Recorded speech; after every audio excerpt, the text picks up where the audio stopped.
Hey everybody, thanks for coming back to my channel, or welcome if you're new. I'm going to continue our trek into the world of floral journal. We're doing we're going to put together some signatures today. I believe tomorrow I will have a video up on the cover and you know how we're doing with that. But today we're going to put together and organize the signatures so that we can begin to decorate what needs to be decorated, like sewing, things like that I like to do before binding, and then we'll put them together and do some decorating after also. I'm going to tell you in advance, they are cutting our lawn, they are trimming, you know, along the hedges and the sidewalks and just making all of the noise on my filming day, of course. So I apologize in advance for any noise. I believe he is done with the edges kind of around my craft room windows, so hopefully it won't be too loud. If it is, I may go to some music in the background and just, you know, let you watch me crafting. So first thing I wanted to show you guys is how I store projects in progress. I currently have, what, 1, 2, 4, 5, 6, maybe 6 or 7 projects in progress, really at any given time. Some of those are just some fun projects and things that I would like to work on, you know, to practice techniques or use products that are new to me. Some of them are swaps and things that I'm doing with other crafters, and a couple of them are custom orders. So I always have something going on. I have an Instagram post talking about that. Just, you know, it's never just finishing one thing before I start something else. I am always starting something else. So before I go into the video, my name is Charnay. I'm the Papyrophile. I want to encourage you to watch some more of my other videos. I know sometimes it takes a couple of encounters with someone before you decide if you want to join them on their channel, but watch some videos, see if you'd like to subscribe. I would love to have you. Give me a like, give me a comment in the comment section, and let's just talk about crafting. My friends in real life are not really crafters, so we talk about everything except this stuff, and you know, sometimes I miss that conversation. So yeah, talk to me, let's chat. So yeah, let's move on. Storage. This is one of those 12 by 12, it's not really all fitting in the frame, 12 by 12 scrapbooking boxes. You can find them on sale all the time at craft stores like Michael's, Joann's. I'm sure you can get them on Amazon. I'd rather just go and buy them in person rather than shipping them, because I know they come in world's largest box because that's Amazon, right? So what I do, I can usually fit the stuff for 2 projects per box. This has just this one project in it because it's got all of those fabrics that we went over last time. As I, for instance, get the cover done, then most of these fabrics will leave the box and I won't have a use for the fabrics anymore. I'll just have what's on the journal itself, right? So same thing for the papers. Once I decide what papers I'm using, I'll put everything else back where it belongs, right? So 12 by 12 scrapbook case. What I do on the top of each one is I just do a short little description of the project. This I'm calling the floral fabric cover. I don't know. You know, all of my projects, once I do the flip through and put them up for sale, they all have a name. So this one doesn't have a name yet.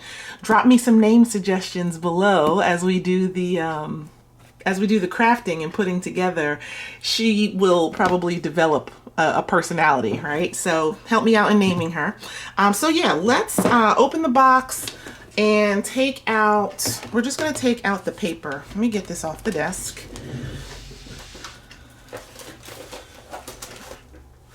All right, so those are the paper items. We're going to set aside the rest of the box. And you guys, I need a new chair, a new office chair. My chair, while I'm sitting in it, will sink.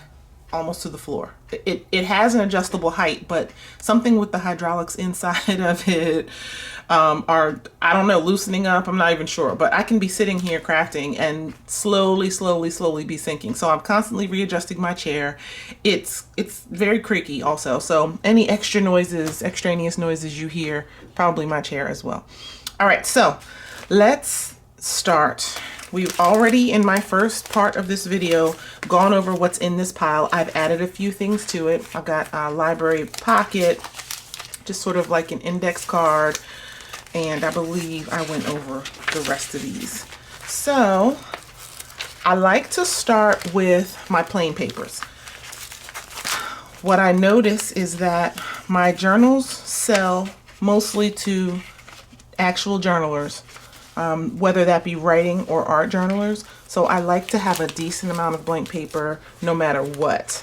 If I end up with lots of tucks and pockets to add things to, then of course that's a bonus, but I always want to make sure I have this plain. So these, here we go. These are just papers that I coffee dyed them, right? Quote unquote. I didn't really use much coffee, just a couple of drops. And I don't know if the camera is picking up that subtle aging around the edges. This is what I was going for, because this is just white copy paper. I wanted it aged, but I didn't want it dark like my coffee dyed paper, which we are also going to use, by the way.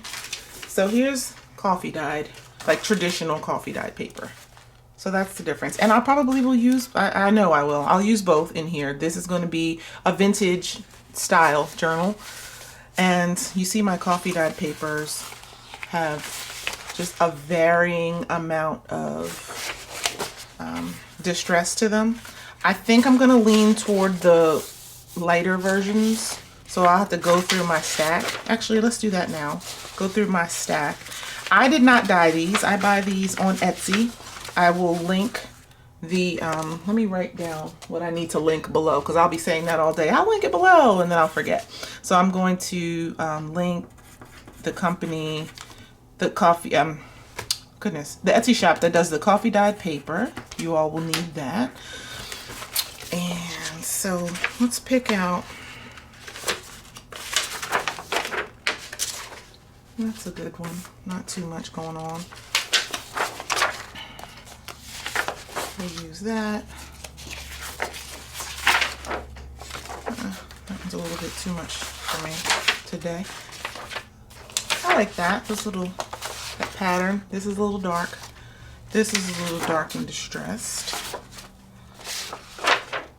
Yeah, we'll keep that. Yeah, too much going on. We'll keep.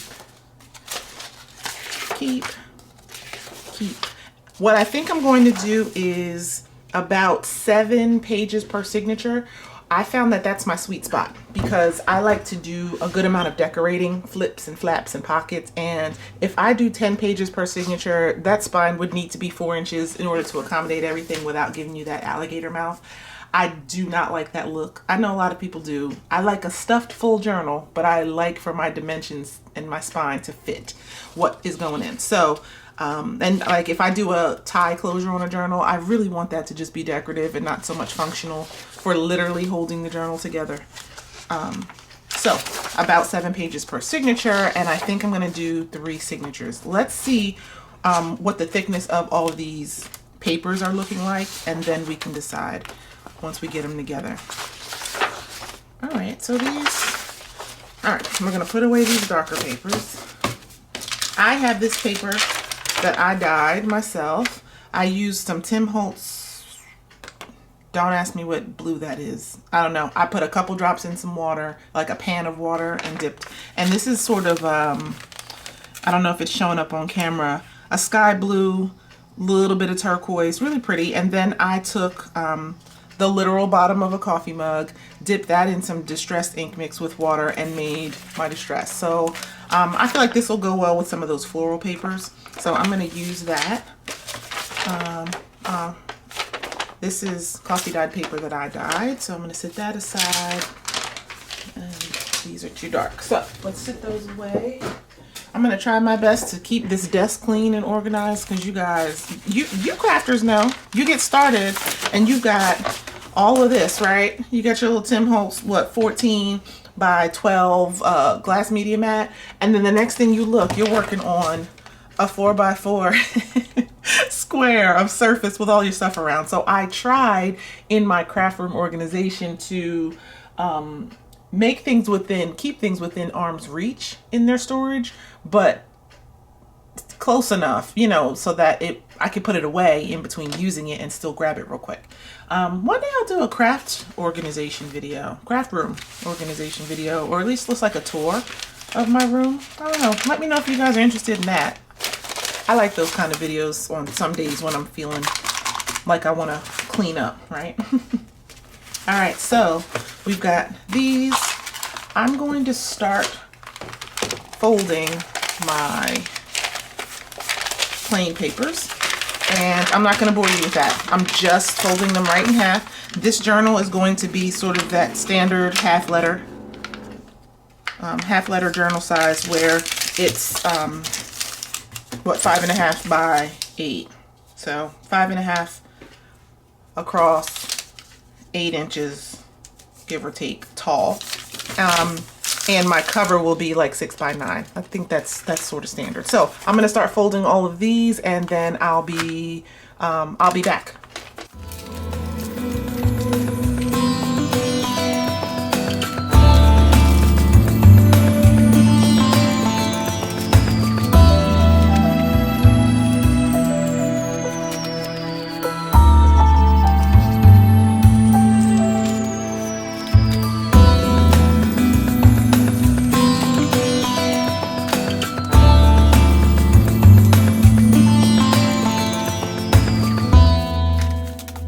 We're done folding our plain paper, and what I did with this one that was different from the rest is I made this a flip out. So I folded it and then folded it again, so it'll be bound here in the middle, and when you flip the page open, we'll be able to flip here.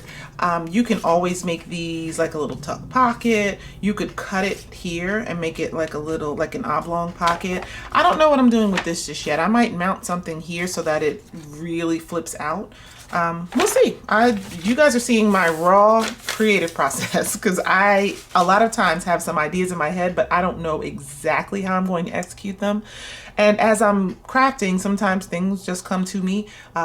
When I craft, I watch YouTube videos, usually about journaling, sometimes about true crime. If you're into true crime videos, let me know. My favorite is That Chapter. That's the name of the YouTube channel. But I also like Kendall Rae. I like Christina Randall, and I like, what is the name of her channel? Oh, I think it's called Crime Time. Yeah, just true crime, missing people, murders. I promise y'all I'm not crazy, but those things are fascinating. So anyway, let's move on. So these are my plain papers. We'll set these to the side, and I'm gonna move on to some printables, because these need to be fashioned in some way. Let me get I'm gonna use a ruler and a deckled edge ruler, if you can see that. That's gonna tear unevenly, which is what I'm going for. So this is, as I said in the last video, from the Graphics Fairy, and it doesn't print on the full sheet. So this is that Japanese calligraphy paper, so it's translucent. See my hand back there? Really soft and cottony. I love this stuff. We'll see how it tears, because I'm not sure I've ever torn it before. So I'm just going to put my ruler right along the edge. And it's tough because the actual graphic is sort of a cream color, so I'm trying to make sure I tear off at the right spot. So see how just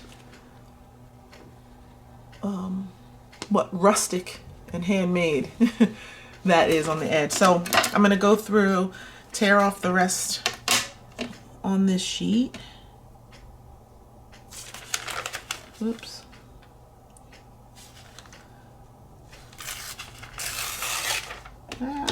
Now I tore it where it wasn't supposed to be torn, but you know what? That just adds to, come on, Charnay. That just adds to old and vintage, right? So I'm going to be inking up the edges and distressing the edges. I'm all right with this.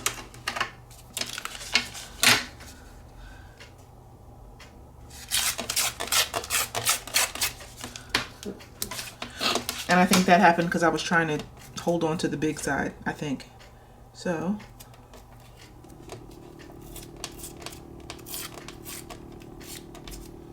this paper is like so delicate and soft.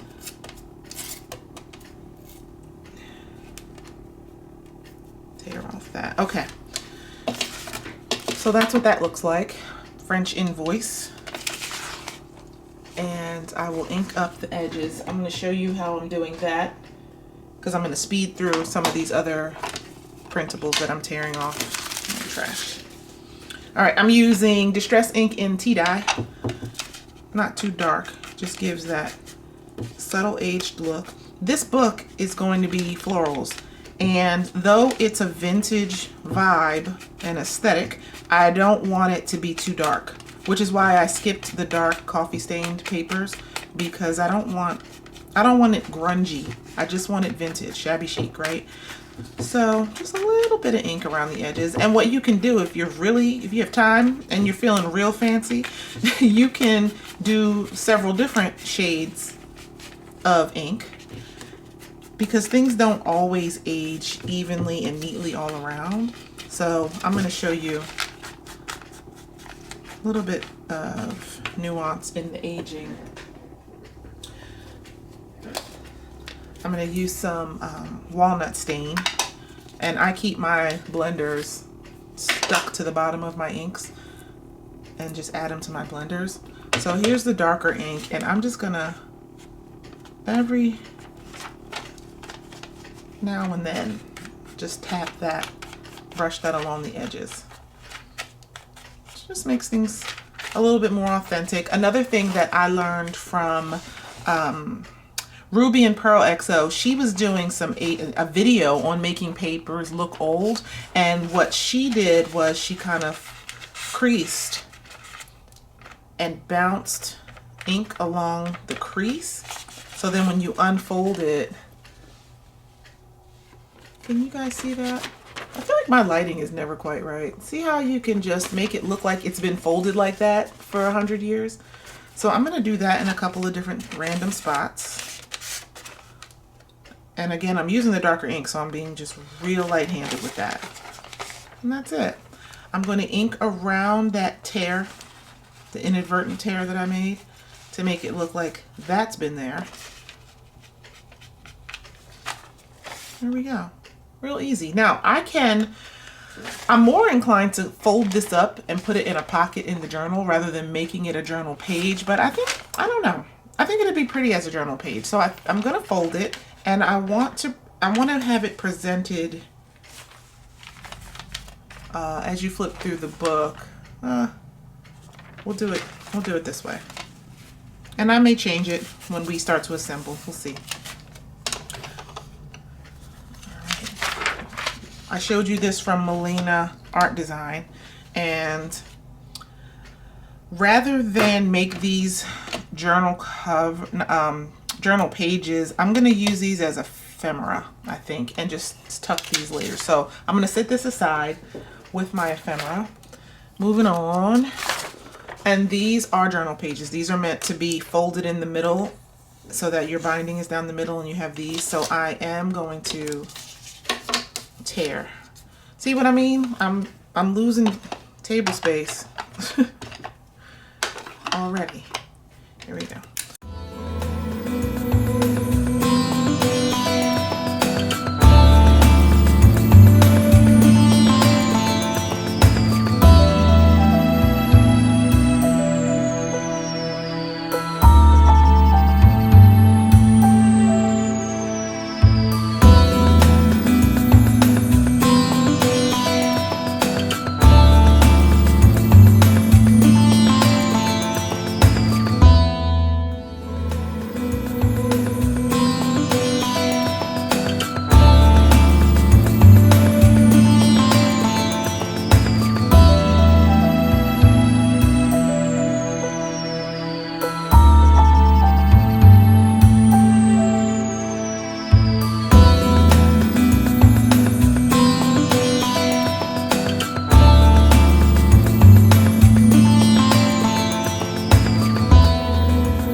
All right, so we are done folding the printables, the digitals, and these are inked up and ready to go.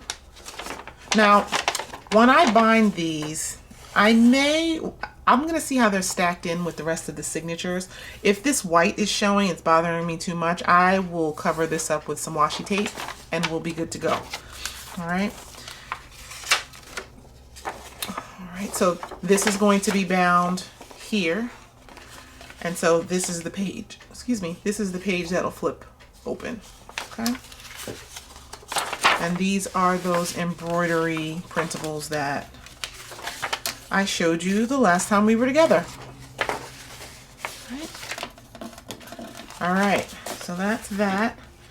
Oh, this is one of the embroidery printable crochet, actually printables. I'm going to make this a pocket. I'm going to fold it in this way, but before I do that, I'm going to take my craft knife and cut around this large doily. Then I'll be gluing this onto another, just a sheet of copy paper to make a little tuck spot. Okay, so we'll see how that is in the finished product. I'm not going to do that on camera because me and the craft knife and on camera, nope. So I'll show you that once it's done. I'm just gonna pick a couple. Now these are 5, these are 5 by 8. So they are perfect for 1 page of your journal. So I'm going to team up. I love this, and I've been waiting to use that. You know, we hoard our stuff, and the next thing you know, something new has come out, and we don't ever get to use it. So I'm going to use this today. And this is going to be one page in the signature. I'm going to bind these in the middle with some tape. Give me one moment. If you guys want me to do a video about my storage and do a craft room tour, I will. But I keep them on an embroidery hoop, and that hoop is connected to my bookshelf. So I don't want to take the whole thing down. So I just grabbed a long strip. And this is sort of a vintage floral. I actually unboxed this on the channel from Your Creative Studio. Go to those, to that playlist, and you'll be able to see this and what came with it in the box. So I'm gonna leave, I don't know, a millimeter space between these.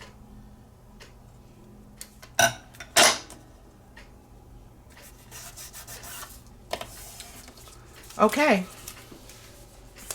so that's what that looks like. It doesn't have to be perfect, and I'm just gonna fold it in half, and there you've got your page here. Actually, I think, do I want, I think I'm gonna fold it like that. Oops.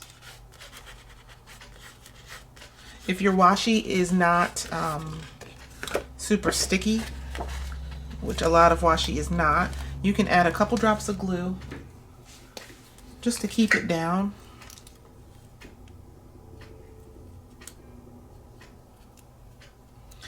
This is gonna be like way up into the binding of the book, so it shouldn't be a problem.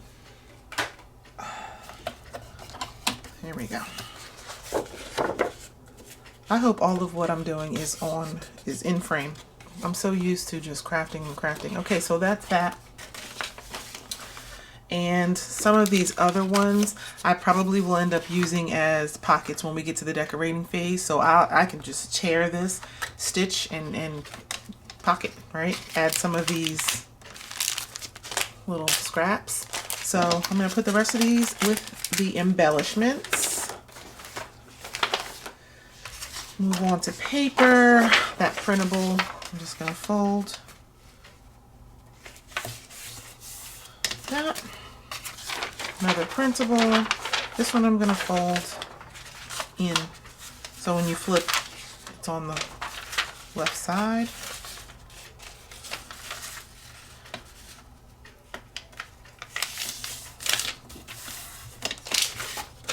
And then this is actually a photocopy of an authentic and original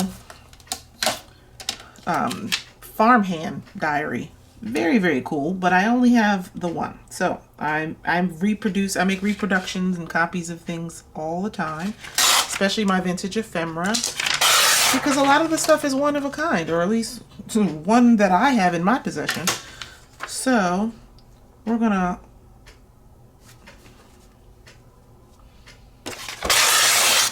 tear it, age it up, and it's going to look authentic, I promise.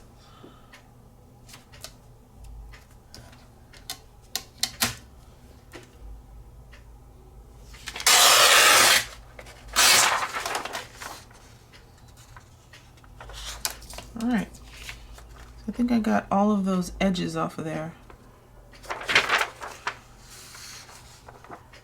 Okay, so we will go back with our tea dye.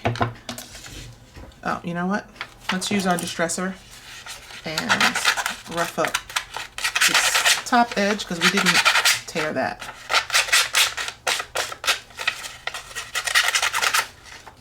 And I'm going to add a little bit more roughness.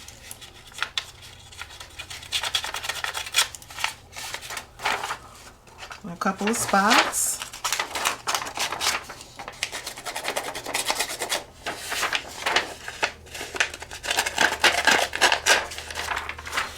Now in my journals, I do add a fair amount of authentic ephemera, like in pockets and things. So I am a-okay and I feel fine about using this reproduction as a page in the journal. If that's something that bothers you as a maker, then don't do that. Use your originals. But I'm okay. This is just a page in the journal. It probably will end up as a pocket page or have some other sort of tuck spot or something on it. So I'm not going to use my original stuff for that. So that's aged on that side. Again, this is not going to be a grungy journal, so I don't want too much ink.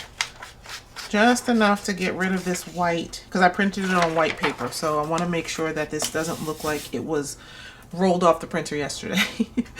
I'm gonna do that trick with the crease and a little ink.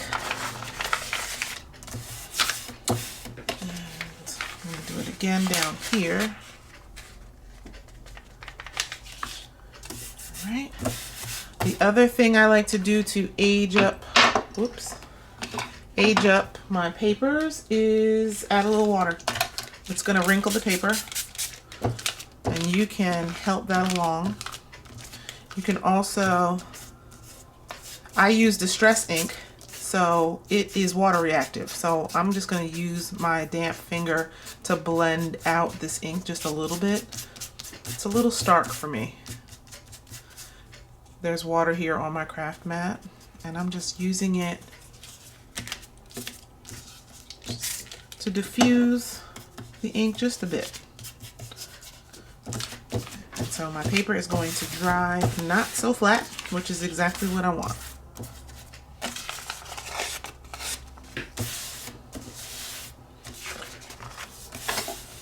All right, so that's going to dry. I'm going to fold.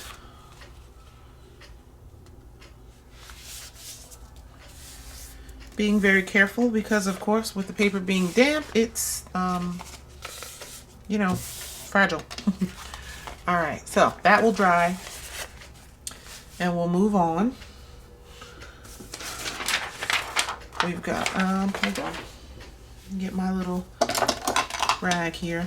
My rag, embarrassed to say, but it is, it's kind of a life hack. My rag, it is actually clean. I washed this, but it's stained.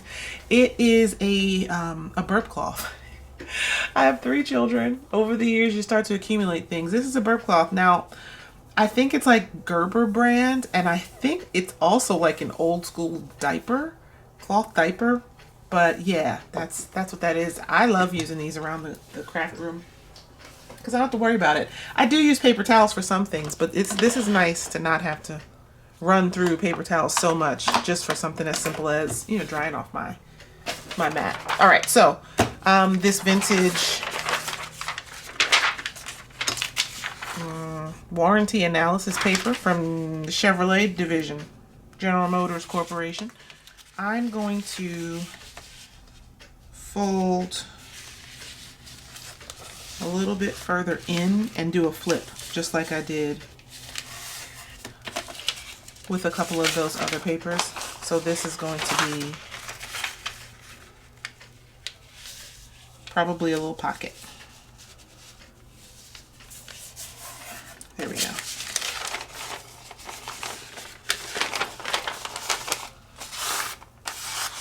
Okay, so like that, and I'll probably sew along here and here and make it a little tuck spot. And for this one, oh, that's such a pretty blue. Oh, it matches my nails. All right, how do I want to handle these? I'll make these 11 inches tall and just fold it in half. Now, as far as scraps are concerned, you guys, I'm going to probably toss these. I know that people save scraps for everything. I've got scraps that I do use for certain things. If these were a little wider, maybe I might use them for tags. I don't know. I don't feel a need to save every little scrap in my craft room. My scraps consist of two, you know, those page protectors, like that you would drop a report in at school. They're 3-hole punched and they're just plastic sleeves that you could drop a full-size sheet of paper in. I have 2 of those full of scraps. That is it. I cannot accumulate tubs and buckets of scraps because you never really are over the scraps, right? So why am I continuing to keep them and accumulate them and not use them? So I try to use up my scraps during a project so that once I'm done the project, I usually don't have too many scraps. And these love the way that sounds, right? I always like to, come on, you don't want to fold? I like to add these to my journals for those textural people.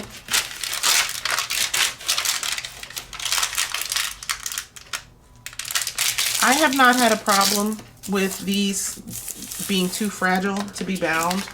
I haven't had any that tore out of the journal or anything like that. I do know some crafters who, with something as thin as onion skin, would do that washi trick to reinforce the spine. I've not ever felt a need to do that. This is paper, and I feel like my end users and owners know that, you know, we're not gonna take this thing through the ringer. It's paper, it's glue, it's a little bit of fabric, so be careful with it, right? What other papers do I? Oh, I have this. That's gonna be a page.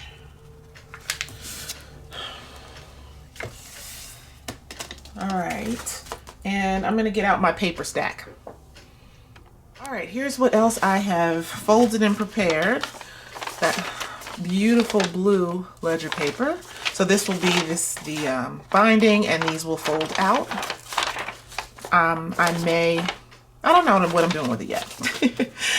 And then some of that vintage ledger paper. Actually, was this the antique ledger paper? I have to check the date on them.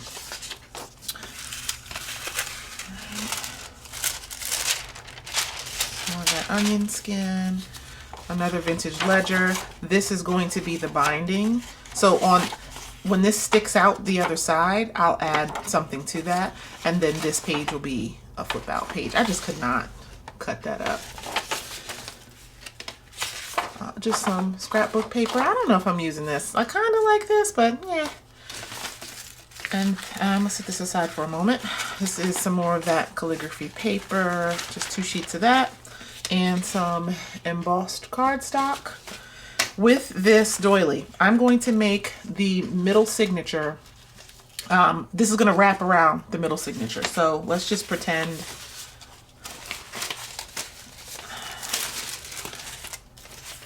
these are the middle signature.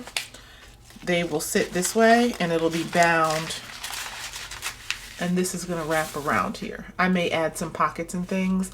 I haven't decided yet how I'm going to, you know, poke a hole here and here and wrap it. I probably will use seam binding to tie it, but yeah, so that'll be the middle signature. So, oh, the other thing, so as I had my little rant about scraps, right? Here's what I'm going to do with the scraps. I'm going to make paper ruffles with these. So they'll be ruffled up like that and sewn, oops, sewn down, and they'll be at the edge of a page. That's what I'll do with that pretty little paper. So then those of you who are into saving scraps, then you can see I'm not wasting them. So this is all of the paper that I folded. It's a lot of it, you guys.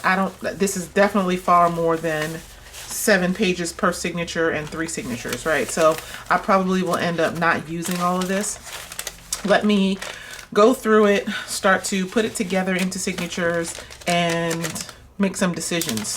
If I keep them all, my spine would be ridiculous. So let me see what I'm going to do, go through them, organize them a little bit, and then I will be back again.